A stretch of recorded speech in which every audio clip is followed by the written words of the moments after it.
10 லட்ச ரூபா வரைக்கும் சார்ஜ் பண்ணலாம். 10 லட்சம் 5 லட்ச ரூபா கேட்கலாம், நேராக 2 லட்ச ரூபா கேட்கலாம், 1 லட்ச ரூபா கேட்கலாம். இதெல்லாம் இதுக்கு முன்னாடி நடந்திருக்குது.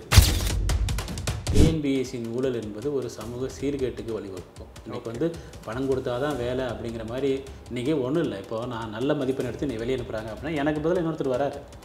எனக்கு பதிலாக சும்மா ஒருத்தர் இன்னொருத்தருக்கு வேலை கொடுக்கணும் என்ன அவசியம்? அவர் ஏதோ வந்து அதுக்கு ஒரு பே பண்ணியிருக்காரு, வேறு ஆப்ஷன் இல்லை. அப்படி இருக்கும் பொழுது பணம் கொடுத்து ஒருத்தர் வேலைக்கு போகிறாரு அப்படின்னா ஹை கிளாஸ் யாரும் டிஎன்பிஎஸ்சி எக்ஸாம் எழுதலை, அப்பர் மிடில் கிளாஸும் எழுதலை, லோயர் மிடில் கிளாஸ் அப்புறம் வந்து பார்த்திங்கன்னா பிலோ பாவர் இவங்க 2 பேரும் தான் டிஎன்பிஎஸ்சி எக்ஸாம் எழுதுகிறாங்க. இப்படியே போச்சுன்னா லோயர் மிடில் கிளாஸ் இனிமேல் எழுத மாட்டாங்க, பிலோ பாவர் கிளைண்ட் பீப்புள் மட்டும் தான் எழுதுவாங்க. உங்களுக்கு நம்பிக்கை 20 லட்சம் பேர் எழுதின எக்ஸாம் 2019 இதே குரூப் 4 இப்போ 10 லட்சம் பேர் தான் எழுதுறாங்க. நீங்கள் ஒட்டுமொத்தமாக தாசில்தார்களை வந்து நீங்கள் வந்து பழி போடுறீங்கன்னா தாசில்தார்கள் இல்லாமல் இந்த எக்ஸாம் நடத்தவே முடியாது. தாசில்தார்கள் இல்லாமல் இந்த எக்ஸாம் இல்லை, எலெக்ஷன் நடத்த முடியாது. தாசில்தார்கள் இல்லாமல் மக்கள் தொகை கணக்கெடுப்பு நடத்த முடியாது. தாசில்தார்கள் இல்லாமல் வந்து ஒரு டிசாஸ்டர் மேனேஜ்மெண்ட் மழை வெள்ளம் புயல் வந்தால் அந்த விஷயத்தை வந்து நம்ம சமாளிக்க முடியாது. அந்தளவுக்கு ஒரு முக்கியமான ஒரு போஸ்ட்டு. 2019 இந்த ராமேஸ்வரம் விஷயத்தில் அவருடைய வக்கீல், அவருக்கு ஒரு 5 வக்கீல் வந்து உட்காந்து பேசுகிறாங்க. அவர் 7 வருஷமாக ஜெயிலில் இருக்கார். அவருடைய வக்கீல் பேசுகிறாங்க, இது வந்து மிகப்பெரிய ஒரு ஸ்கேம் நடந்திருக்கு, இதில் பெரிய பெரிய ஆட்கள் வந்து இன்வால்வ் ஆகிருக்கிறாங்க, தொழிலதிபர்கள், சீனியர் ஆஃபீஸர்ஸ், சினிமா நட்சத்திரங்கள் அப்படின்லாம் பேட்டி கொடுக்குறாங்க. அதெல்லாம் பிளாக் பண்ணி என்னடா அது டிஎன்பிஎஸ்சியா இல்லைனா வேறு எதுவும் பெரிய கேங்க அப்படிங்கிற மாதிரி நமக்கு தோணுது. இந்த 20 மொத்தமாக சேர்த்து ஒரு சீல் இருக்கும். அந்த மொத்தமாக சேர்த்து இருக்கிற சீலை ஸ்டூடெண்ட்ஸ் முன்னாடி தான் ஓப்பன் பண்ணணும். பட் முன்னாடியே ஓப்பன் பண்ணி தான் வந்திருக்குது. இந்த குற்றச்சாட்டை வந்து டிஎன்பிஎஸ்சி மறுக்கவே முடியாது. இது வந்து நிறைய மாணவர்கள் மெயில் பண்ணியிருக்கிறாங்க, சிஎம் செல்லுக்கு மெயில் பண்ணியிருக்கிறாங்க, வீடியோ போட்டிருக்கிறாங்க, ஈவன் எந்த ஸ்கூல் எந்த ஹால் முதற்கொண்டு சொல்லியிருக்கிறாங்க. அப்போதைய எதிர்க்கட்சி தலைவர் தற்போதைய முதல்வர் திரு ஸ்டாலின் அவர்கள் சிபிஐ விசாரணை வைக்கணும், நாங்கள் வந்தால் உயர்நீதிமன்ற ஒரு நீதிபதி முன்னிலையில் ஒரு விசாரணை கமிஷன் வைப்போம், தேர்தல் வாக்குறுதியில் கூட சொன்னாங்க. இன்று வந்து பார்த்திங்கன்னா எடப்பாடி பழனிசாமி அவர்கள் எதிர்க்கட்சி தலைவர் இன்றைக்கி அவர் சொல்கிறார், இது வந்து நாங்கள் வந்து நீங்கள் உயர்நீதிமன்ற நீதிபதி தலைமை விசாரணை கமிஷன் வைக்கணும். 2 பேரும் மாற்றி மாற்றி சொல்லிகிட்டே இருக்கிறாங்க. பட் பாதிக்கப்படுறது யார்?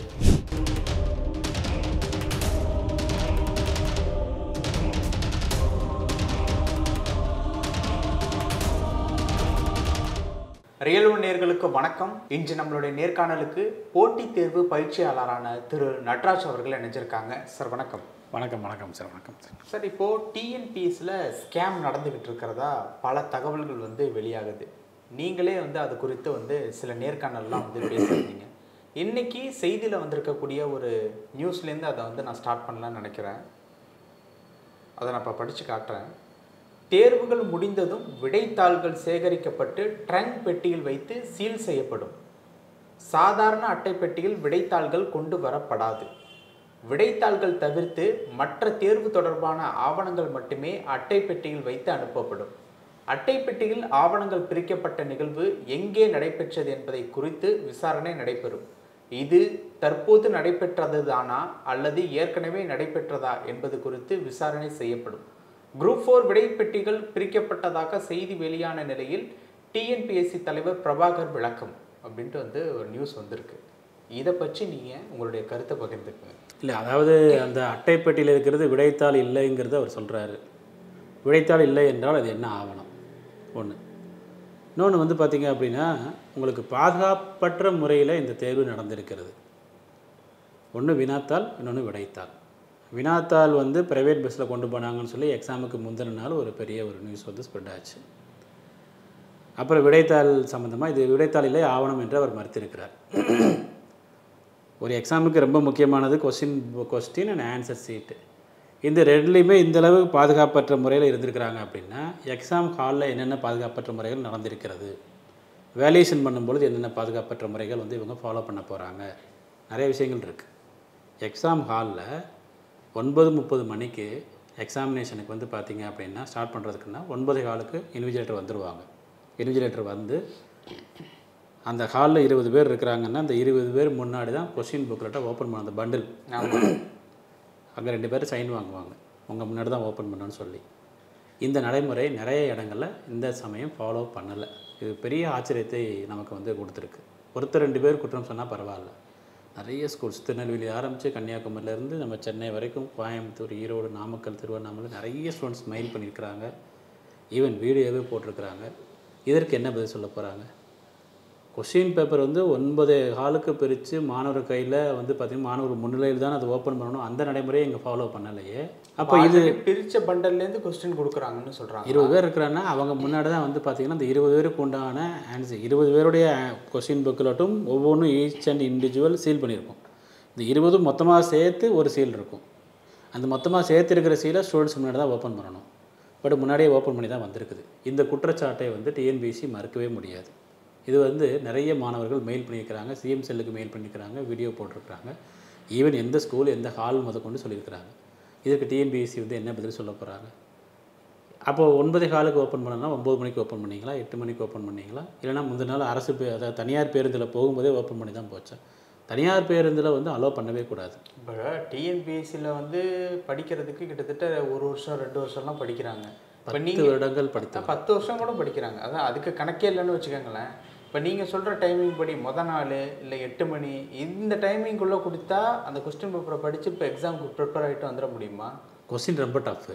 அதாவது இதில் ரொம்ப ஒரு பெரிய பியூட்டி என்ன அப்படின்னா, டிஎன்பிஎஸ்சி வந்து பார்த்திங்கன்னா ஒரு சில கேள்விகள் தவறாக இருக்கும், நான் இல்லைன்னு சொல்லலை. ஆனால் ஒரு 90% கொஸ்டின்ஸ்லாம் ரொம்ப டஃப்பாக இருக்கும், ரொம்ப சூப்பராக எடுத்திருப்பாங்க. நல்ல உழைப்பு இருக்கும். அந்த ஒவ்வொரு கொஸ்டின்லையுமே பார்த்திங்கன்னா நல்ல உழைப்பு இருக்கும். முன்னாள் காலத்தில் அப்படி தான் இருந்துச்சு. இப்போ அப்படி இருக்குது. நான் என்ன சொல்கிறேன், அது எல்லாமே இந்த மாதிரி ஒரு சில குளறுபடிகள்னால அந்த அவங்களுடைய உழைப்பே வேஸ்ட்டாக போயிடும். நீங்கள் 2019 ராமேஸ்வரத்தில் இன்னொரு முக்கியமான விஷயம், இதெல்லாம் தொடர்கதையாக நடப்பதற்கு ரீசன் என்ன அப்படின்னா வந்து எந்த ஒரு முறைகேடும் விசாரணை தான் கடைசி வரைக்கும் இருக்குமே தவிர அது முற்றுப்பெற்றதாக சரித்திரம் கிடையாது. 2012 group 2 examination question paper out ஆச்சு. அந்த கேஸ் முடிஞ்சிருச்சா, யார் அதில் குற்றவாளி, என்ன ஆச்சு, ஏது யாருக்குமே தெரியாது. 2019 ராமேஸ்வரத்துலேருந்து சென்னை வரும்பொழுது நடுவில் விக்கிரவாண்டியில் ஏதோ மாற்றாங்கன்னு சொல்லி சொன்னாங்க. புதுசாக ஒரு கான்செப்ட், அதாவது ஆன்சர் ஷீட்டில் வந்து நீங்கள் வந்து இங்கு வச்சு இது ஷேர் பண்ணும்பொழுது அப்புறம் அது மறைஞ்சிருச்சு அப்படிங்கிற மாதிரி ஒரு கான்செப்ட்லாம் சொன்னாங்க. அந்த கேஸ் என்னாச்சு, சிபிஐக்கு மாற்றணும், அதாவது ஹிஸ்ட்ரி ரிட்டர்ன்ஸ்னு சொல்லி சொல்லுவாங்க. அன்று எதிர்க்கட்சி தலைவராக இருந்த திரு ஸ்டாலின் அவர்கள் எப்போ சொல்கிறீங்க? 2019 ஓகே. அந்த முறைகேடு நடந்ததுக்கப்புறம் 2020 ஜனவரி மாதம் அப்போதைய எதிர்க்கட்சி தலைவர் தற்போதைய முதல்வர் திரு ஸ்டாலின் அவர்கள் சிபிஐ விசாரணை வைக்கணும், நாங்கள் வந்தால் உயர்நீதிமன்ற ஒரு நீதிபதி முன்னிலையில் ஒரு விசாரணை கமிஷன் வைப்போம், தேர்தல் வாக்குறுதியில் கூட சொன்னாங்க. இன்று வந்து பார்த்திங்கன்னா எடப்பாடி பழனிசாமி அவர்கள் எதிர்க்கட்சி தலைவர் இன்றைக்கி அவர் சொல்கிறார், இது வந்து நாங்கள் வந்து நீங்கள் உயர்நீதிமன்ற நீதிபதி தலைமை விசாரணை கமிஷன் வைக்கணும். 2 பேரும் மாற்றி மாற்றி சொல்லிகிட்டே இருக்கிறாங்க. பட் பாதிக்கப்படுறது யார்? ஸ்டூடெண்ட்ஸ். ஸோ அப்படி இருக்கும் பொழுது தொடர்கதையாக இது நடந்து கொண்டிருக்கிற ஒரு காரணத்தினால, அதாவது நல்லா படித்து பாஸ் பண்ணி போகிறவங்களும் இருக்கிறாங்க, நம்ம கண்மாடியே பார்க்குறோம். அவர்களை வந்து மற்றவர்களாக நம்பி ஒரு ரோல் மாடலாக எடுத்து படிக்கிறாங்க. ஒரு பானை சோற்றுக்கு ஒரு சோறு பதம் அப்படிங்கிற மாதிரி வந்து பார்த்திங்கன்னா நம்ம சொல்கிறோம். நீங்கள் வந்து ஏதோ ஒரு சின்ன தப்பு நடந்தால் கூட டோட்டல் சிஸ்டமை வந்து இதை கொலாப்ஸ் ஆக்கி விட்டுருது. இன்றைய வந்து அவர் சேர்மன் சொல்லியிருக்கிறாரு, தாசில்தார்கள் கையில் நான் வந்து இனிமேல் கொஸ்டினை கொடுக்க மாட்டோம். அப்போ தாசில்தார்கள் வந்து இதில் குற்றவாளிகளா? நீங்கள் ஒரு தாசில்தார் வந்து ஏதோ ரீசன் அதுதான், நீங்கள் வந்து தாசில்தார் கையில் நாங்கள் இனிமேல் கொஸ்டின் கொடுக்க மாட்டோம்னா தாசில்தார் ஏதோ பண்ணியிருக்கிறாங்கன்னு அர்த்தம். இதில் வேறு ஒளிச்சு மறித்து பேசுறதுக்கு எதுவுமே இல்லை. தாசில்தார்கள் தனியாக எதுவும் பண்ண முடியாது. தாசில்தார் வந்து பார்த்திங்கன்னா ரிட்டர்னிங் ஆஃபீஸர்ஸ், அந்த செயலை செய்து முடிக்கக்கூடிய எக்ஸிக்யூட்டிவ் ஆஃபீஸர்ஸ். தாசில்தார் இல்லாமல் தமிழ்நாட்டில் எந்த வேலையும் நடக்காது. நீங்கள் வந்து நீங்கள் சனிக்கிழமை எக்ஸாம் நடத்துனதே தப்பு சார். ஓகே. ஞாயிற்றுக்கிழமை நடத்திருக்க வேண்டியதானே? ஆமாம். ஏன்னா சனிக்கிழமை எக்ஸாம் முடிச்சாச்சு, டிஎன்பிஎஸ்சி அலுவலகத்துக்கு எப்போ வருது? திங்கக்கிழமை காலையில் வருது. ஞாயிற்றுக்கிழமை ஃபுல்லாக அது எங்கே இருக்குது? ஆன்சர் சீட்ஸ் எல்லாமே கன்சர்ன்டு ஸ்கூல்லையோ காலேஜ்லையோ. நீங்கள் ஒரு நாள் நீங்கள் டிஎன்பிஎஸ்சி அலுவலகத்தில் உள்ளே இருந்தால் பாதுகாப்பாக இருக்கும். ஏன்னா திங்கக்கிழமை தான் வந்துருச்சுன்னு சொல்லி சொல்கிறாங்க. அதனால் ஞாயிற்றுக்கிழமை எங்கே இருந்துச்சு நான் வந்து ஒரு கேள்வி வந்து கேட்குறோம். தாசில்தாரை பொறுத்தளவு ஒரு அவங்க எல்லைக்குட்பட்ட ஒரு 20 ஸ்கூலில் காலேஜில் பெர்மிஷன் வாங்கி இன்றைக்கி நீங்கள் டேட்டை ஃப்ரீயாக பண்ணி வைங்க அப்படி சொல்லி வெஹிக்கிள் அரேஞ்ச் பண்ணி டெப்டி தாசில்தார் தலைமையில் வந்து பறக்கும் படை போட்டு பிடிஓவை கூப்பிட்டு எல்லாத்தையும் ஒருங்கிணைத்து அந்த அளவுக்கு கஷ்டமான ஒரு எக்ஸாமினேஷனை வந்து பார்த்திங்கன்னா இவங்க முன்னிலை தான் நடத்த முடியும். ஏன்னா இவங்களுக்கு தான் அந்த பவர்ஸ் இருக்குன்னா இவங்க சொன்னால் மற்ற ஆஃபீஸர்லாம் கேட்பாங்க. அந்த அளவுக்கு ஒரு எக்ஸிக்யூட்டிவ் மேஜிஸ்ட்ரேட் தாலுக்கு லெவலில் வரும். அப்போ தாசில்தார் கையில் இனிமேல் நாங்கள் கொஸ்டின் கொடுக்க மாட்டோம் அப்படின்னா வேறு யார் கையில் கொடுத்து நீங்கள் நடத்த போகிறீங்க? அப்போ உண்மையிலே தாசில்தார் என்ன பண்ணியிருக்கிறாங்க? டிஎன்பிஎஸ்சி அலுவலர்கள் துணை இல்லாமல் இங்கே எதுவுமே நடக்காது சார். நீங்கள் வந்து ஒரு ப்ரைவேட், அதாவது டிஎன்பிஎஸ்சி அலுவலகத்திலேருந்து எல்லா டிஸ்ட்ரிக்ட் ஹெட் குவார்ட்டர்ஸுக்கும் கொஸ்டின்ஸ் வந்து பார்த்திங்கன்னா போகும். கலெக்டர் பிஏ ஜென்ரல் பிஏஜின்னு சொல்லுவாங்க. அவங்க அதை ரிசீவ் பண்ணி கலெக்டர் ஆஃபீஸ்க்குள்ளே வச்சுன்னு ரிசீவ் பண்ண மாட்டாங்க. அப்படியே வாசலே ரிசீவ் பண்ணி டிஸ்ட்ரிக்ட் ட்ரெஸரிக்கு அனுப்பிடுவாங்க, மாவட்ட கருவூலத்துக்கு. அந்த மாவட்ட இந்த கலெக்டரேட்லேருந்து வெளியில் போகிறது தான் அன்றைக்கி தந்தி டிவியில் காமிச்சாங்க, அதாவது ப்ரைவேட் பஸ்ஸில் போகுதுன்ட்டு. இந்த விஷயத்துக்கு, இந்த கொஸ்டின் பேப்பர் எடுத்துக்கொண்டு போகிற விஷயத்துக்கு டிஎன்பிசி அலுவலகம் சென்னையிலேருந்து மாவட்டங்களுக்கு போகிற வரைக்கும் அந்த கூண்டு வண்டின்னு சொல்லுவாங்க, பாதுகாப்பாக போகும். அதுக்கப்புறம் டிஸ்ட்ரிக்ட்லேருந்து ஹெட் குவார்ட்டர்ஸ்லேருந்து மாவட்ட கருவூலத்துக்கோ அங்கேருந்து சப் ட்ரெஸரிக்கோ போகும்பொழுது தான் ப்ரைவேட் பஸ்ஸுன்னு சொல்கிறாங்க. உண்மையை சொல்லணும் அப்படின்னா அந்த சனிக்கிழமை டிஸ்ட்ரிக்டில் இருக்கக்கூடிய எல்லா வெஹிக்கிள்ஸையும் வந்து பார்த்திங்கன்னா வர சொல்லிடுவாங்க. கவர்மெண்ட் வெஹிக்கிள்ஸ் எப்படி கொஸ்டின் பேப்பரை கொண்டு போகணும், நீங்கள் வந்து ட்ரெஸரி ஆஃபீஸ் கொண்டு போகணும், எல்லாம் வர சொல்லிடுவாங்க. இது வந்து ஒரு பெரிய எக்ஸாம், பெரிய வால்யூம். சப்போஸ் அப்படி அதுக்கு உண்டான வெஹிக்கிள்ஸ் இல்லை, நம்மகிட்ட அவ்வளோ தான் ஜீப் இருக்குது, நம்மகிட்ட கவர்மெண்ட் வெஹிக்கிள் அவ்வளோ தான் இருக்குது டிஸ்ட்ரிக்டில், அதேமாரி நமக்கு தேவைப்படுது, அதனால் வந்து நம்ம வந்து ப்ரைவேட் வெஹிக்கிள் ஹையர் பண்ணி ஆகணும், ப்ரைவேட் பஸ் வேணும் அப்படின்னு சொல்லிட்டு தாசில்தார் நினச்சாரு அப்படின்னா டிஎன்பிசியிலேருந்து ஒவ்வொரு மாவட்டத்துக்கும் ஒரு அலுவலர் செல்வார். டிஎன்பிசி கோஆர்டினேட்டர்னு சொல்லிட்டு ஒரு செக்ஷன் ஆஃபீஸர் கடலில் போவாங்க. அவங்களுடைய பெர்மிஷன் இல்லாமல் தாசில்தார் செய்ய முடியாது. அப்போ தாசில்தார்களை கையில் நாங்கள் வினாத்தாளை கொடுக்க மாட்டோம் அப்படின்னா டிஎன்பிசி அலுவலர்கள் துணை இல்லாமல், அவருடைய கன்கரன்ஸ் இல்லாமல், அவருடைய ஒப்புதல் இல்லாமல் தாசில்தார் செய்யவே முடியாது. அப்போ நீங்கள் யார் மேலே நடவடிக்கை எடுத்துருக்கணும்? டிஎன்பிசி ஆஃபீஸர் மேலே நடவடிக்கை எடுத்துக்கணும். டிஎன்பிசி ஆஃபீஸர் என்ன பண்ணுவாங்க, இப்படி ப்ரைவேட் பஸ்ஸில் நாங்கள் கொண்டு போகிற சார், அவங்க சொந்தமாக முடிவெடுக்க முடியாது. அவங்களுக்கு மேலே இருக்க ஆஃபீஸர், ஒரு அண்டர் செக்ரட்டரியோ டெப்டி செக்ரட்டரியோ அவங்கள்ட்ட கேட்பாங்க, அவங்க செக்ரட்டரிக்கிட்ட கேட்பாங்க. அப்படி இருக்கும்பொழுது தனியாக ஒருவர் முடிவெடுக்கிறார் என்றால் இது வந்து தனி ஒருவருடைய வாழ்வு சம்மந்தப்பட்டது கிடையாது, அவருடைய அந்த பவர் சம்மந்தப்பட்டது கிடையாது. இது வந்து பார்த்திங்க அப்படின்னா ஒட்டுமொத்தமாக தேர்வு எழுதிய 11 லட்சம் பேருடைய வாழ்க்கை. அந்த ஆன்சர் சீட் அப்படிங்கிறது அது ஒரு வெற்று காகிதம் கிடையாது, அது 11 லட்சம் பேருடைய உயிர். இந்த உயிரோட யார் விளையாடுறா, அதனால என்ன பயன் கிடைக்கிது? இல்லை, யார் விளையாடுறான்னா ஒவ்வொரு ஸ்டேஜ்லையுமே ஒரு சில குளறுபடி நடந்திருக்கு, அதான் ரொம்ப வருந்தத்தக்கதாக இருக்குது. இது கூட அந்த குளறுபடினால என்ன, யார் பயன், யாருக்கு என்ன பயன்? இதற்கு பின்னால் வந்து பார்த்திங்கன்னா பணம் சம்பாதிக்கக்கூடிய ஒரு சில புரோக்கர்ஸ் இருக்கலாம். கொஸ்டின் பேப்பர் விற்று அது மூலியமாக கண்டிப்பாக இருக்கும். ஒரு கொஸ்டின் பேப்பர்னு எவ்வளோ சார்ஜ் பண்ணுவாங்க? அது 10 லட்ச ரூபா வரைக்கும் சார்ஜ் ஒரு கொஸ்டின் பேப்பர் 10 லட்ச ரூபா, 5 லட்ச ரூபா கேட்கலாம், நேராக 2 லட்ச ரூபா கேட்கலாம், 1 லட்ச ரூபா கேட்கலாம். இதில் இதுக்கு முன்னாடி நடந்திருக்குது. 2012 எக்ஸாம் எழுத நடந்திருக்கு. அப்படின்னா குரூப் 2னா ஒரு அமௌண்ட்டு, குரூப் 4னா ஒரு அமௌண்ட்டு, குரூப் 2ஏனா ஒரு அமௌண்ட்டு. கண்டிப்பாக 2012 நாமக்கல்லில் பஸ்ஸில் உட்காந்து ஒருத்தவங்க படிச்சுட்டு போகிறாங்க, பஸ்ஸு போயிட்டுருக்கு, பின்னாடியே வந்து பார்த்திங்கன்னா பைக்கில் ஒருத்தர் வராரு, பஸ்ஸில் வந்து அவங்க ஒய்ஃப்கிட்ட கொடுக்குறாரு, அவங்க ஒய்ஃப் படிச்சுட்டு இருக்கிறாங்க, பக்கத்தில் இருக்கிறவங்க பார்க்குறாங்க, எக்ஸாமினேஷன் ஹால் வாசலில் உட்காந்து படிக்கிறாங்க, பக்கத்தில் இருக்கிறவங்க பார்க்குறாங்க, எக்ஸாமினேஷன் எழுத போகிறாங்க. இந்த என்ன படித்தாங்களோ அது அங்கே அப்படியே வந்திருக்குது. 10 மணி எக்ஸாமுக்கு 9 மணிக்கு உங்கள் கையில் கிடச்சிருக்குது. அப்போ லாஸ்ட் மினிட்ல கிடைக்கக்கூடிய கொஸ்டின் பேப்பருக்கு தனி டிமாண்டா? அது ரொம்ப விலை கம்மியாக இருக்கலாம். விலை கம்மியாக இருக்கலாமா? ஆமாம், முந்தின நாள் வாங்குறதுக்கு 10 லட்சம்னா ஒரு மணி முன்னாடி வாங்குறதுக்கு 1 லட்சம் இருக்கலாம். இது நடந்தது. அப்படி இருக்கும்போது 2012 நடந்துச்சு. 2019 ஆன்சர் சீட்டில் வந்து ஏதோ பண்ணாங்கன்னு சொல்லி நான் என்ன கேட்குறேன், இது வந்து ஒவ்வொரு முறையும் இப்படி நடக்கும் பொழுது ஏதோ ஒரு விஷயத்தை பேசிட்டு அப்புறம் 1 வீக் பேசிட்டு அப்புறம் அதை மறந்துட்டு அடுத்த எக்ஸாம் இருப்போம். இந்த எக்ஸாம் பொறுத்தளவு வினாத்தாள் முன்னாடியே ஓப்பன் பண்ணாங்க, தாசில்தார் கையில் நாங்கள் வினாத்தாளை கொடுக்க மாட்டோம். இன்றைக்கி டிஎன்பிசி சேர்மன் சொன்ன அந்த வாசகம் தான் ரொம்ப முக்கியமான ஒன்று. தாசில்தார்கள் கையில் இனிமேல் வினாத்தாள் வழங்கப்படாது என்றால் தாசில்தார் கையில் வினாத்தாள் கொடுத்ததுனால எதுவும் பிரச்சனை வந்துச்சா? அது நம்ம யோசிக்க வேண்டிய விஷயம். ஸோ அப்படி இருக்கும் பொழுது நீங்கள் ஒட்டுமொத்தமாக தாசில்தார்களை வந்து நீங்கள் வந்து பழி போடுறீங்கன்னா தாசில்தார்கள் இல்லாமல் இந்த எக்ஸாம் நடத்தவே முடியாது. தாசில்தார்கள் இல்லாமல் இந்த எக்ஸாம் இல்லை, எலெக்ஷன் நடத்த முடியாது. தாசில்தார்கள் இல்லாமல் மக்கள் தொகை கணக்கெடுப்பு நடத்த முடியாது. தாசில்தார்கள் இல்லாமல் வந்து ஒரு டிசாஸ்டர் மேனேஜ்மெண்ட், மழை வெள்ளம் புயல் வந்தால் அந்த விஷயத்தை வந்து நம்ம சமாளிக்க முடியாது. அந்தளவுக்கு ஒரு முக்கியமான ஒரு போஸ்ட்டு. ஏதோ ஒரு சில தாசில்தார்கள் தப்பு செய்கிறாங்க அப்படின்னா ஒட்டுமொத்தமாக தாசில்தார் கையில் நாங்கள் கொடுக்க மாட்டோம் அப்படின்னா what is the role of tahsildar here? மதுரையில் அங்கே என்ன நடந்துச்சு அதான் நம்ம வந்து கேட்குறோம். இன்னொன்று, கேள்வித்தாள் ரொம்ப கடினமான கேள்வித்தாள். ஒரு 10ஆம் வகுப்பு தரத்தில் இருக்கக்கூடிய ஒரு எக்ஸாமினேஷனுக்கு இந்த அளவுக்கு கேள்வி செட் பண்ணணும் அவசியமே இல்லை. 98 கொஸ்டின் 99 கொஸ்டின் ரைட்டாக எழுதக்கூடியவர் கடந்த 5 வருடமாக ப்ரிப்பேர் பண்ணுறாரு. தமிழில் எப்போதுமே 98 99 போட்டுருவார், 73 தாண்ட முடியல. அப்போ இந்த அளவுக்கு கடினமாக கேட்க வேண்டும் என்ற அவசியமே இல்லை. ஓலைசி ஒளிகளிலிருந்து கேட்குறது, 1953ஆம் ஆண்டு வெளியிடப்பட்ட புத்தகங்கள்லேருந்து கேட்குறது. இப்போ சிலபஸ் நீங்கள் எது கொடுத்துருக்கிறீங்க? எப்போதுமே ஒரு மாடல் கொஸ்டின் நீங்கள் ரிலீஸ் பண்ணுவீங்க, இந்த டைம் ரிலீஸ் பண்ணலை. ஸோ ஃப்ரம் த பிகினிங் வந்து பார்த்திங்க அப்படின்னா ஏதோ ஒரு சந்தேகம் இருக்க தான் செய்யும். எல்லா எக்ஸாம் மாடல் கொஸ்டின் ரிலீஸ் பண்ணுறவங்க இதுக்கு ரிலீஸ் பண்ணலை, ஓகே. எப்போதுமே ஒரு தனியார் பேருந்தில் கொண்டு போக மாட்டாங்க, இப்போ கொண்டு போகிறாங்க, ஓகே. எப்போதுமே மாணவர்கள் முன்னாடி தான் வினாத்தாள் ஓப்பன் பண்ணுவாங்க, இப்போ முன்னாடியே ஓப்பன் பண்ணியிருக்கிறாங்க, நிறைய மாணவர் குற்றம் சாட்டியிருக்கிறாங்க, ஓகே. எப்போதுமே வந்து பார்த்திங்க அப்படின்னா இந்த மாதிரி ஒரு சில இமேஜஸ்லாம் வெளியில் வராது. அதாவது டிஎன்பிஎஸ்சி கொஷின் எக்ஸாம் எழுதும்போது நம்ம கைக்கு வரும். அதுக்கு முன்னாடி எங்கே வந்தது எங்கே யாருக்குமே தெரியாது. அப்படி இருக்கும் பொழுது போகிறது பஸ்ஸில் தெரியுது. அதுக்கப்புறம் எக்ஸாம் எழுதி முடிச்சதுக்கப்புறம் ஒரு பண்டில் ஆஃப் இமேஜஸ் காமிக்கிறாங்க. அதில் வந்து ஆன்சர் சீட்டுங்கிறாங்க. வாட் எவர் இட் மேபி, அது ஆன்சர் சீட் இல்லை, அவர் சொல்கிறபடியே வச்சுக்கிறோம். ஆவணம் என்ன ஆவணம்? ஏதோ ஒரு ஆவணம் தானே, சரி ஓகே. இந்த ஆவணம் பொதுவான ஒரு பார்வைக்கு, யாரோ ஒருத்தர் பார்வைக்கு அது கிடைக்குது அப்படின்னா, ஆன்சர் சீட் இருக்கக்கூடிய ஆவணமும் அந்த பண்டிலும் தெரியாமல் வந்திருக்குமா? ட்ரங்க் பட்டியில் வந்து நாங்கள் கொண்டு வருவோம்னு சொல்கிறாங்க. ட்ரங்க் பட்டியில் நீங்கள் எப்போ கொண்டு வருவீங்க? ஒவ்வொரு ஒரு ஒரு ஒரு ஸ்கூலில் வந்து ஒரு 20 காலில் எக்ஸாம் நடக்குது. 20 பேர் எழுதுறாங்க, ஒரு 400 பேர். 20 காலுடைய ஆன்சர் சீட்டையும் வந்து 20 பேர் ஆன்சர் சீட்டை பண்டில் பண்ணி, அப்புறம் 20 அந்த மாதிரி பண்டில் பண்ணி அந்த ஸ்கூல்லேருந்து ட்ரங்க் பட்டி எடுத்து கொண்டு வந்துடுவீங்களா? அப்படி கிடையாது. நீங்கள் வந்து அந்த ஸ்கூல்லேருந்து ஆன்சர் சீட் கொண்டு வந்து சப் ட்ரெஸரி ஆஃபீஸ் கொண்டு வருவீங்க, அப்புறம் டிஸ்ட்ரிக்ட் ட்ரெஸரி கொண்டு வருவீங்க. டிஸ்ட்ரிக்ட் ட்ரெஸரியில் வந்து எல்லாத்தையும் வந்து பார்த்தீங்கன்னா பண்டில் பண்ணி ட்ரங்க் பட்டியில் வச்சு நீங்கள், அதுதான் ப்ரொசீஜராக இருக்கும். அப்படி இருக்கும் பொழுது இங்கே நாம் நேற்று டிவியில் பார்க்கப்பட்ட விஷயங்கள் வந்து பார்த்திங்க அப்படின்னா, ஒரு சப் ட்ரெஸரி ஆஃபீஸிலையோ இல்லை ட்ரெஸரி ஆஃபீஸில் ட்ரங்க் பட்டியில் வைக்கிறதுக்கு முன்னாடியே கூடிய இதுவாக இருக்கலாம். அது தொடர்பு இல்லாத ஆவணங்களாகவே இருக்கட்டுமே.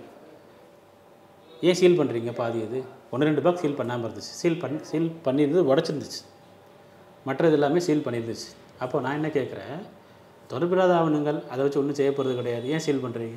ஓகே. அப்போ இங்கே வந்து எதுவுமே வந்து ஒழுங்காக இல்லை. இந்த 4 வருடம் எப்படி இருக்குது? இல்லை, இந்த 4 வருடம் அனைத்து குரூப் 2 தேர்வில் வந்து தமிழ் கேள்வியை கஷ்டமாக கேட்டு இங்கிலீஷ் கேள்வி ஈஸியாக கேட்டாங்க. இப்போ பிப்ரவரி 8ஆம் தேதி நடந்தது. ஒருத்தர் வந்து ஒரு 2019ஆம் வருடம் இல்லை 18ஆம் வருடம் நான் குரூப் 2 எக்ஸாம் ப்ரிப்பேர் பண்ணுறேன்னு சொல்லிட்டு வராருன்னு வைக்கிறேன். அவருடைய ஒட்டுமொத்தமாக அவருடைய லைஃப்பில் ஒரு 9 வருடத்தை அவர் வேஸ்ட் பண்ணிட்டார். ஏன்னா 19ல் ஒரு சிலபஸ் சொல்கிறாங்க, 20ல் கொரோனா வந்துருச்சு, 21ல் இன்னொரு சிலபஸ் சொல்கிறாங்க, 23 இன்னொரு சிலபஸ் சொல்கிறாங்க, இப்போ இன்னொரு சிலபஸ் சொல்கிறாங்க. 19ல் சொன்ன சிலபஸில் ப்ரிலிம்ஸ் மெயின்ஸ் அப்படிங்கிற மாதிரி குரூப் 2 2A தனித்தனியாக இருந்துச்சு. அப்புறம் 21ல் இவங்க எக்ஸாம் நடத்தும் பொழுது உங்களுக்கு வந்து ஒரே எக்ஸாம் நடத்துனாங்க. ரெண்டுக்குமே வந்து பார்த்திங்கன்னா காமன் மெயின்ஸ்ன்னு இருந்துச்சு. அப்புறம் இப்போ ரீசெண்டாக 24ல் என்ன சொல்கிறாங்க அப்படின்னு, நான் நடந்த எக்ஸாமினேஷனில் 2Aவுக்கு தனி மெயின்ஸு, 2க்கு தனி மெயின்ஸு, 2Aவுக்கு அப்ஜெக்டிவ் டைப்பு, 2க்கு வந்து டிஸ்கிரிப்டிவ் டைப்பு. இப்போ வந்து பார்த்திங்கன்னா லாங்குவேஜ் பேப்பரே கிடையாது. அப்போது ஒரு 2018 குரூப் 2 லெவலில் வேலைக்கு போகணும், இவங்க சொல்கிற அந்த ஒவ்வொருத்தரையும் மாற்றுறதை பார்த்தா தலை சுற்றி கீழே வந்துடுவோம். அன்றைக்கி அப்படி தான் இப்போ இருக்குது. 22லலாம் வந்து பார்த்திங்கன்னா உங்களுக்கு வந்து மிகப்பெரிய ஒரு முறைகேடு, அதெல்லாம் யாருமே தாங்க முடியாது. ஒரு கேள்வி கேட்குறாங்க, நீங்கள் பதில் எழுதுறீங்க, அந்த பதிலுக்கு வந்து நல்லா எழுதின பதிலுக்கு 0 போடுறாங்க. இந்த மாதிரி ஆயிரக்கணக்கான மாணவர்களுக்கு 0 போட்டிருக்கிறாங்க. அதெல்லாம் 0 போடுறதுக்கு பதிலாக ஒரு அரை மார்க்கு நீங்கள் 1 மார்க் போட்டிருந்தால் கூட அவங்களுக்கு வேலை கிடச்சிருக்கும். அவங்க மறுபடியும் படிக்கிறாங்க. அப்போ 24ல் நீங்கள் என்ன பண்ணுறீங்க, மெயின்ஸ் எக்ஸாமினேஷனில் தமிழ் கொஸ்டினை கஷ்டமாக கேட்டுட்டு இங்கிலீஷ் ஈஸியாக கேட்டுறீங்க. அப்போது அவங்களுக்கு வரல. சார், வேலை கிடைக்கிது அப்படின்னாலும் அங்கே பணம் கொடுத்தா தானே வேலை அப்படிங்கிற சுச்சுவேஷன் இருக்குல்ல? இல்லை, இதையெல்லாம் பார்க்கும்போது நமக்கு அப்படி தான் தெரியுது. ஒருத்தர் வந்து அசிஸ்டன்ட் கன்சர்வேட்டர் ஆஃப் ஃபாரஸ்ட், உதவி வன பாதுகாவலர், அவருக்கு வந்து ஒரு ஃபஸ்ட்டு வேல்யூஷன் 200, செகண்ட் வேல்யூஷன் வந்து 160, 150 என்னமோ, தேர்ட் வேல்யூஷன் 120. அதாவது ஃபஸ்ட்டு ஒருத்தர் திருத்துறவர் 200 மார்க் போடுறாரு, 3வது திருத்துறவர் 120 தான் போடுறாரு. அத்தனைக்கும் அதெல்லாம் சுவாலஜி பேப்பர் அவங்க எழுதியிருக்கிறாங்க. சுவாலஜியில் வந்து நீங்கள் வந்து ஏனதனு கதை எழுத முடியாது, அது ஒரு சயின்ஸ் பேப்பர், அது கான்செப்ட் இருந்தால் மார்க் உண்டு. அந்த மாதிரி 100 மார்க் டிஃப்ரென்ஸில் ஒருத்தர் திருத்துறாரு, இன்னொருத்தர் வந்து 100 மார்க் கம்மியாக போடுறாரு. இதெல்லாம் உலகத்தில் எந்த தேர்வாணையத்திலும் நடக்காத ஒன்று. சிவில் நீதிபதி தேர்வில் ஒருத்தர் அப்படி தான் மார்க் கம்மியாக போட்டால் அவர் ஹைகோர்ட் போய் அப்பீல் போய் சுப்ரீம் கோர்ட், ஹைகோர்ட் ஜட்ஜஸே அவங்க பேப்பரை கேல்குலேஷன் பண்ணி இவருக்கு 16 மார்க் அதிகமாக போடணும்னு சொல்லி இன்றைக்கி ஸ்டேட்டோட 3ஆம் ரேங்க் எடுத்து அவர் வேலைக்கு போயிருக்கணும். இன்னும் அவருக்கு வேலை கொடுக்கல. அப்போ என்னென்னா இங்கே அதாவது அவர் வந்து சுப்ரீம் கோர்ட் வரைக்கும் போய் ஜெயிச்சு வந்துட்டார் அவர் கேஸு. சுப்ரீம் கோர்ட் போனால் கூட இவங்க வந்து செலவு பண்ண ரெடியாக இருக்கிறாங்க டிஎன்பிஎஸ்சி. அவர் 2 வருஷமாக ஒரு கேஸை ஃபாலோ பண்ணியிருக்கிறார். அப்போது நான் என்ன கேட்குறேன் அப்படின்னா, சாமானிய ஒரு மனிதன் வந்து இது ஒவ்வொரு தேர்வு இது நடக்கிறதுனால தான் எங்கேயுமே ஆக்ஷன் எடுக்கலை.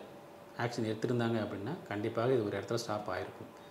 குரூப் 1ல் ஊழல் கேஸ் நடந்துட்டு தான் இருக்குது, குரூப் 4ல் கேஸ் நடந்துட்டு தான் இருக்குது, குரூப் 2ல் கேஸ் நடந்துட்டு தான் இருக்குது, விரிவெளியாளர் பாலிடெக்னிக்கு அதே அப்புறம் கேஸ் நடந்துட்டு தான், மோட்டார் வெஹிக்கிள் இன்ஸ்பெக்டர் கேஸ் நடந்துட்டு தான் இருக்குது. எந்த கேஸும் முடியல அப்படிங்கும் பொழுது இவங்களை பொறுத்தளவு என்ன அப்படின்னா வந்து நம்ம வந்து கடைசி கோர்ட்டு தான் போவாங்க. கோர்ட்டில் வச்சு நம்ம வந்து ஒரு 10 தடவை அலைவாங்களா, 20 தடவை அலைவாங்களா, 2 வருஷம் அலைவாங்களா, 3 வருஷம் அலைவாங்களா, அலையட்டும். அந்த மாதிரி ஒரு எண்ணம் வந்து பார்த்திங்கன்னா டிஎன்பிஎஸ்சிக்கு வந்து வந்துடுச்சோ அப்படிங்கிறது வந்து எனக்கு அரசாங்கம் கொஞ்சம் காது கொடுத்து கேட்கணும். இந்த ஒரு எக்ஸாமினேஷனில் ரீ எக்ஸாம் வைக்கிறதுல தப்பே கிடையாது. ஏன்னா எல்லா இடங்கள்லையும் ரீ எக்ஸாம் வைப்பதற்கான முகாந்திரம் இருக்குது. நீங்கள் வந்து மதுரையில் ப்ரைவேட் பஸ்ஸில் கொண்டு போயிட்டீங்க, அது தப்பு, அது சின்ன தப்புங்கிறாங்க. சின்ன தப்பு இல்லை, சின்ன தப்பு தானே. பிற எதுக்கு நீங்கள் தாசில்தார் கையில் இனிமேல் கொஸ்டின் கொடுக்க மாட்டேன்னு சொல்கிறீங்க? தெரியாமல் சின்ன தப்பு நடந்துருச்சு. அப்போ தாசில்தார் கையில் கொஸ்டின் அது அந்த வார்த்தை அந்த ஒரு இதை தான் நம்ம அண்டர்லைன் பண்ணி பார்க்க வேண்டியிருக்குது. அப்புறம் வந்து ஆன்சர் கொஸ்டின் 9:30க்கு முன்னாடி நிறைய இடங்களில் கொடுத்தாச்சு. ஆன்சர் அப்போ ஒவ்வொரு இதுலேயும் வந்து தவறுகள் நடந்திருக்குது அப்படிங்கிற காரணத்தினால அதுக்கு பேசாமல் எக்ஸாம் கம்ப்யூட்டர் பேஸ்டு எக்ஸாம் வச்சிடலாம். கணினி வழி தேர்வு. கணினி வழி நெட் எக்ஸாம்லாம் நடக்குது. நீங்கள் வந்து இங்கே கோவிலம்பாக்கத்தில் வந்து பார்த்தீங்க அப்படின்னா ஒரு ஃபார்ச்சூன் டவர் இருக்குது. ஒவ்வொரு ஊர்லேயுமே வந்து பார்த்தீங்கன்னா கோயம்புத்தூர் ஒரு இன்ஜினியரிங் காலேஜஸ் வச்சு கம்ப்யூட்டர் பேஸ் வச்சிடலாம். அங்கெல்லாம் கொஸ்டின் பேப்பர் அவுட் ஆகாது. நீங்கள் மேனுவலாக கம்ப்யூட்டர் தப்பு பண்ணால் உங்களுக்கு மார்க் வராது. அதெல்லாம் நீங்கள் எக்யூப் பண்ணணும். ஏன்னா குரூப் 4 போன்ற தேர்வுகள் அதிகப்படியான 11 லட்சம் பேர் எழுதுவாங்க. வைக்க முடியாதுலாம் கிடையாது. பேங்க் வைக்கிறாங்க, ரயில்வே வைக்கிறாங்க, நம்ம வைக்கலாம். பட் இன்னமும் வந்து நம்ம வந்து ஒரு இன்விஜிலேஷன், அப்புறம் வந்து பார்த்திங்கன்னா ரிட்டர்னிங் ஆஃபீஸரு, ஒரு ஃப்ளையிங் ஸ்குவாடு. அப்போ என்ன ஆகுதுன்னா உங்களுக்கு ஈஸியாக வந்து அண்டர்ஸ்டாண்ட் பண்ணிடலாம். இன்றைக்கி நான் ஒரு பயிற்சி மையம் வச்சுருக்கிறேன்னு வைங்களேன். ஓகே, நான் வந்து ஒரு பயிற்சி மையம் வச்சுருக்கிறேன். நான் வந்து ஏதோ தப்பு பண்ணி என்னவோ பண்ணணும் நான் முடிவு பண்ணிட்டேன் அப்படின்னா, இங்கே நம்ம எக்ஸாமினேஷன் வந்து இந்த தாலுக்கு செஞ்சி அப்படிங்கிற ஒரு தாலுக்கில் நடக்குது அப்படின்னா, அங்கே ரிட்டர்னிங் ஆஃபீஸர் யார்? லோக்கலில் இருக்கிற ஆஃபீஸர். சரி, ஓகே, அவங்க நம்ம கைக்கில் போட்டுக்கிறோம். இந்த மாதிரி சம்பவங்கள் நடந்துச்சான்னு சொல்லி தெரியல. இல்லை என்றால் இவங்க வந்து இப்படி வந்து ஏன்னா இதற்கு முன்னர் நடைபெற்ற தேர்வுகளில் வந்து உங்களுக்கு வந்து டிஎன்பிஎஸ்சியை சேர்ந்தவர்கள் வந்து பார்த்திங்கன்னா அரெஸ்ட் பண்ணியிருக்கிறாங்க. டிஎன்பிஎஸ்சியுடைய வேலை பார்க்க அதிகாரிகளுடைய section officers, assistant section officers, clerical cadre இவங்களுடைய துணை இல்லாமல் எந்த முறைகளும் நடக்க வாய்ப்பே இல்லை. நீங்கள் வந்து டிஸ்ட்ரிக்ட் லெவல் அஃபீஷியல்ஸ் மேலே பழியை தூக்கி போட்டுட்டு நம்ம தப்பிச்சிடலாம் அப்படின்னு நினச்சா அதெல்லாம் வந்து பார்த்திங்கன்னா இன்றைக்கி வேணால் வெளில தெரியாமல் இருக்கலாம். பட் நாளைக்கு வந்து கண்டிப்பாக வெளியே தெரிய தான் போகுது. டிஸ்ட்ரிக்ட் இருக்கக்கூடிய அஃபீஷியல்ஸு உங்கள் துணை இல்லாமல் அவங்க எதுவும் பண்ண முடியாது. அவங்க துணை இல்லாமல் நீங்களும் பண்ண முடியாது. அவங்க யாருக்காக பண்ணுறாங்க? ஒரு புரோக்கருக்காக பண்ணுறாங்க. அந்த புரோக்கர் யாராக வேண்டுமானால் இருக்கலாம். லோக்கலில் இருக்கக்கூடிய ஒரு ஸ்கூல் டீச்சராக கூட இருக்கலாம். எல்லாம் அப்போ வந்து ஒரு கேங் மாதிரி தான் வருது. கண்டிப்பாக ஒரு கேங் இது தொடர்ந்து நடந்துகிட்டு இருக்குது சார். இன்றைக்கி நேற்று நடக்கலை. அப்போ தொடர்ந்து நடத்திக்கிட்டு இருக்குன்னா ஒரு கேங்கு தான் இத்தனை வருஷமாக நடத்திக்கிட்டு இருக்குமா இல்லை மாறுதா? கேங் வந்து பார்த்திங்கன்னா ஒரு 2012 ஒரு கேங் இருந்துச்சு. இது இன்னொன்று சொல்லலாம். அப்போ டிஎன்பிஎஸ்சியுடைய டிரைவராக இருந்தாலும் சொல்லி சொன்னாங்க. அவர் பேர் கரெக்டாக ஞாபகம் இல்லை. அவர் தான் இப்போ அரெஸ்ட் பண்ணாங்க. 12லேயே அரெஸ்ட் பண்ணிட்டாங்க. 2019 இந்த ராமேஸ்வரம் விஷயத்தில் அவருடைய வக்கீல், அவருக்கு ஒரு 5 வக்கீல் வந்து உட்காந்து பேசுகிறாங்க. அவர் 7 வருஷமாக ஜெயிலில் இருக்கிறார். அவருடைய வக்கீல் பேசுகிறாங்க. இது வந்து மிகப்பெரிய ஒரு ஸ்கேம் நடந்திருக்கு. இதில் பெரிய பெரிய ஆட்கள் வந்து இன்வால்வ் ஆகிருக்கிறாங்க. தொழிலதிபர்கள், சீனியர் ஆஃபீஸர்ஸ், சினிமா நட்சத்திரங்கள் அப்படின்லாம் பேட்டி கொடுக்குறாங்க. அதெல்லாம் பார்க்க என்னடா அது டிஎன்பிஎஸ்சியா இல்லைனா வேறு எதுவும் பெரிய கேங்க அப்படிங்கிற மாதிரி நமக்கு தோணுது. அப்போது நீங்கள் ஏதோ ஒரு இடத்துல ஸ்டாப் பண்ணி ஆகணும். அது எந்த கவர்மெண்ட்டாக இருந்தாலும் சரி, டிஎம்கேயாக இருக்கட்டும், ஏடிஎம்கேயாக இருக்கட்டும், இல்லை புதுசாக எந்த கவர்மெண்ட் இருந்தாலும் சரி, ஏதோ ஒரு இடத்துல இந்த ஒரு ஸ்கேம் அப்படிங்கிறது நீங்கள் ஸ்டாப் பண்ணலை அப்படின்னா போக போக போக மக்களுக்கு நம்பிக்கை இல்லாமல் போயிடும். இது வந்து உங்களுக்கு டிஎன்பிஎஸ்சியின் ஊழல் என்பது ஒரு சமூக சீர்கேட்டுக்கு வழிவகுக்கும். இன்றைக்கி வந்து பணம் கொடுத்தா தான் வேலை அப்படிங்கிற மாதிரி இன்றைக்கி ஒன்றும் இல்லை. இப்போது நான் நல்ல மதிப்பெண் எடுத்து நீ வெளியே அனுப்புகிறாங்க அப்படின்னா எனக்கு பதிலாக இன்னொருத்தர் வராரு. எனக்கு பதிலாக சும்மா இன்னொருத்தருக்கு வேலை கொடுக்கணும் என்ன அவசியம்? அவர் ஏதோ வந்து அதுக்கு ஒரு பே பண்ணியிருக்காரு, வேறு ஆப்ஷன் இல்லை. அப்படி இருக்கும் பொழுது பணம் கொடுத்து ஒருத்தர் வேலைக்கு போகிறாரு அப்படின்னா அந்த பணத்தை சம்பாதிக்க தான் போவார். இன்றைக்கி நார்மலாக ஒரு 30,000 சேலரியில் ஒருத்தர் ஊரில் ஒரு குடும்பம் நடத்துகிறாரு அப்படின்னா அப்போ ஒவ்வொரு விஷயத்துக்கும் நம்ம லஞ்சம் கொடுக்க வேண்டிய தேவை ஏற்படும். மாதம் லஞ்சமே ஒரு 10,000 தனியாக எடுத்து வைக்கணும். சேலரி 30,000 தான். 10,000 எங்கே போவார்? வழிப்பறி பண்ணுவார், கொலை பண்ணுவார், கொள்ளையடிப்பார். இது வந்து இட் லீட்ஸ் ஒரு சோசியல் வந்து பார்த்திங்கன்னா உங்களுக்கு ஒரு மிகப்பெரிய சமூகத்தில் ஒரு சீரழிவை ஏற்படுத்தும். டிஎன்பிஎஸ்சி நடக்கக்கூடிய ஊழல் வந்து எங்கெல்லாம் எப்படி எப்படி தாக்கத்தை ஏற்படுத்து அப்படிங்கிறத நம்ம வந்து பார்க்கணும். நம்ம வந்து ஊழல் நடக்குதுன்னு முழுமையான குற்றச்சாட்டை நான் சொல்லலை. பட் கடந்த காலம் நடந்த ஊழல் குற்றச்சாட்டுகளுக்கு உண்டான அந்த விசாரணைகள் முடிவுற்று உண்மையான தப்பு செஞ்சவங்க யார் அப்படிங்கிறது நீங்கள் இது வரைக்கும் வந்து பார்த்திங்கன்னா சொல்லலை. ஒவ்வொரு டைமும் ஒவ்வொருத்தர் பண்ணுறாரு அப்படின்னா 12 ஒருத்தர் பண்ணார், நம்ம மாட்டிகளும் தெரிஞ்சிச்சு, இனிமேல் பண்ணலையா, சரி இப்போ அவர் என்ன பண்ணுறாரு, அப்புறம் 15க்கு அப்புறம் யார் பண்ணுறா, 19 யார் பண்ணுறா, 22 யார் பண்ணுறா, ஒவ்வொரு முறையும் இந்த மாதிரி யாரோ ஒருத்தர் சம்பாதிப்பதற்காக இந்த மாதிரி நடக்குதுன்னா கடைசியில் பாதிக்கப்படக்கூடியது யாருன்னா இன்றைக்கெலாம் வந்து உண்மையை சொல்கிறேன், ஹை கிளாஸ் யாரும் டிஎன்பிஎஸ்சி எக்ஸாம் எழுதலை, சரிங்களா, அப்பர் மிடில் கிளாஸும் எழுதலை, லோயர் மிடில் கிளாஸ் அப்புறம் வந்து பார்த்திங்கன்னா பிலோ பாவம் இவங்க 2 பேரும் தான் டிஎன்பிஎஸ்சி எக்ஸாம் எழுதுகிறாங்க. இப்படியே போச்சுன்னா லோயர் மிடில் கிளாஸ் இனிமேல் எழுத மாட்டாங்க, பிலோ பாவர்ட்டி பீப்புள் மட்டும் தான் எழுதுவாங்க. உங்களுக்கு நம்பிக்கை 20 லட்சம் பேர் எழுதின எக்ஸாம் 2019 இதே குரூப் 4 இப்போ 10 லட்சம் பேர் தான் எழுதுறாங்க. அப்போ டிஎன்பிஎஸ்சி 50 அப்படியே காலியாச்சு. அதுக்கு காரணம் என்னென்னா இவருக்கு வந்து நம்பிக்கை இல்லை, ஒரு வெளிப்படைத்தன்மை இல்லைன்னு நினைக்கிறாங்க. வாட் இஸ் டிரான்ஸ்பரன்சினா நாங்கள் தாசில்தார் கையிலுமே கொடுக்க மாட்டோம், காரணம் இதுதான், இப்படி நடந்திருக்கு, ஓப்பனாக சொல்லுங்கள். உண்மையிலே வந்து இதெல்லாம் வந்து பார்த்திங்கன்னா இதெல்லாம் வந்து சமூகத்துக்கு மிகப்பெரிய ஒரு சீரழிவை ஏற்படுத்தும் என்று நாங்கள் எங்கள் பார்வையில் நாங்கள் கருதுவோம். எங்களை பொறுத்தளவு என்னென்னா மாணவர்கள் பாதிக்கப்படுறாங்க. நீங்கள் உண்மையை சொல்லணும்னா ரொம்ப வருத்தக்கூடிய ஒரு செய்தி என்ன அப்படின்னா கேள்விகள் இவ்வளோ கடினமாக கேட்குறது அப்படிங்கிறது எதுக்காக இப்படி கேட்டாங்கன்னு தெரில. ஒருத்தர் வந்து கேள்வி ரொம்ப கடினமாக கேட்டாங்க கடினமாக கேட்டாங்கன்னு சொல்லிட்டு மனமுடைந்து தற்கொலை பண்ணிக்கிட்டார். எந்த ஊர் சார்? தேனி மாவட்டம் கம்பம் பகுதியில் இல்ல மனோன்னு நினைக்கிற அவர் பேர். அதெல்லாம் பார்க்கும்போது ரொம்ப கஷ்டமாக இருந்துச்சு. இன்றைக்கி வந்து இப்படி சேலத்தில் வந்து இப்படி ஆன்சைட்டி இல்லை ஏதோ ஒரு ஆவணம் கிடக்குது, அன்றைக்கி இப்படி இந்த எக்ஸாமுக்காகவா நீ வந்து இறந்து போன சொல்லி அவங்க ஃப்ரெண்ட்ஸ்லாம் வந்து அதெல்லாம் வந்து பார்த்திங்க அப்படின்னா இது யாருடைய தவறு? இன்றைக்கி ஒரு எக்ஸாமினேஷன் நடக்குதுன்னா படிக்கிறாங்க, எழுதுகிறாங்க, போகிறாங்க. இது நடுவில் இருக்கக்கூடிய புரோக்கர்ஸ்க்கு என்ன வேலை? இது வந்து ஒரு சிலர் சம்பாதிக்கிறதுக்காக தான் டிஎன்பிசி இருக்குதாங்கிற ஒரு எண்ணத்தை வந்து நமக்கு வந்து கேட்க தோன்றுகிறது. இது மாற வேண்டும். ஓகே. இது மாறினால் நேர்மையான நிர்வாகம் தமிழகத்தில் வந்து பார்த்திங்க அப்படின்னா எந்த காசு வாங்காமல் இன்றைக்கும் நிறைய பேர் இருக்கிறாங்க. ஒரு காசு வாங்காமல் வேலை பார்க்கக்கூடிய ஆஃபீஸர்ஸ் நிறைய பேர் இருக்கிறாங்க. அது எண்ணிக்கை மீண்டும் மீண்டும் அதிகமாகிறதுக்கு வாய்ப்புகள் இருக்குது. ஓகே, பல விஷயங்கள் பகிர்ந்துக்கிட்டீங்க. நேரத்துக்கு ரொம்ப நன்றி. நன்றி சார்.